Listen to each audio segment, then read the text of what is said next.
Alright, everybody. Welcome to episode 334 of Psykos Platters, always powered by coffee each and every time. I hope everybody's doing an excellent week and then some. So this next here episode is going to be another music review. That's right. This one here. What number is this, Chip? 7A. That's right. The Mike Nesmith and the hits just keep on coming. The beautiful re-release of this classic 1972 Mike Nesmith solo album. That's right. Got a little research here. So this was released by 7A Records May 13th, 2022. The original release of this album was August 1972. This was the fifth solo album for Mike after leaving the Monkees. This is mainly Mike Nesmith and Pedal Steel Extraordinaire Red Roads. And I'll tell you, when I heard the McCabe tapes that came out from 7A a couple of years ago, which was live, very intimate live performance, and that was the first time that I really appreciated the intertwining of the music between Nesmith and Rhodes, and it shows a lot on here too.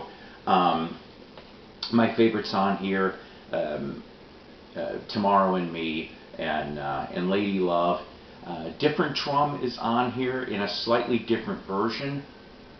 There's 4 verses on this version instead of the 3-verse version that Linda Ronstadt does with the Stone Ponies in '68. I like Keep On. Keep On's a really good one, and Roll with the Flow. Now, this 7A release is 180 and a gatefold. Okay, here's the back. And this is on, they're calling it honey colored vinyl. So I'll show you what this looks like. Oh, yes. It's swirled and such. It kind of like brownish, tannish tones to it, but it plays really, really well on here. And on the vinyl release here, you have 4 alternate versions that were never released on vinyl yet. And the alternate versions is such. You've got here some of Shelley's Blues, which I actually like the version of that on here. But actually, I like all the alternates on here. Keep On, the alternate version, I really love that one. And Roll with the Flow alternate version. I could actually have seen those alternate versions have been substituted for what the original tracks were. And then you have Cantata and Fugue in C and W instrumental, which was originally recorded for the album but left off by RCA. So I mean, get this album. You cannot go wrong on this thing. I wrote on here that this album at times is intimate and ethereal. Okay, and like I said, the playing off here between these two great musicians is excellent.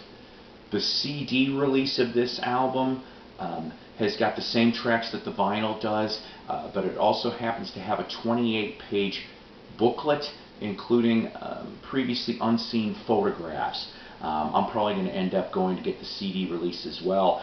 With most of the 7A releases, I always get the LP and the CDs because of the differences that there are. So if you're a Nes fan, if you're a fan of good music, especially country rock, this definitely is going to be right up your alley. Go buy this record. If you never got the original, this does sound better than the original. I will tell you that based on my ears. So you will have a nice treat listening to this from 7A. I'll leave in the link below on how you can acquire this and the CD release. And I already heard upcoming 7A releases. Tantamount to Treason Volume 1 is getting 50th anniversary treatment, and then There's going to be a double album of Dolenz Jones' Voice and Heart, the studio album, and the Live 77 album will be combined together. They found the master tapes for the studio LP. But until then, go get this goodie. And you know what? As always, you take care, God bless, rock on, and always powered by coffee, each and every time. Nez rules.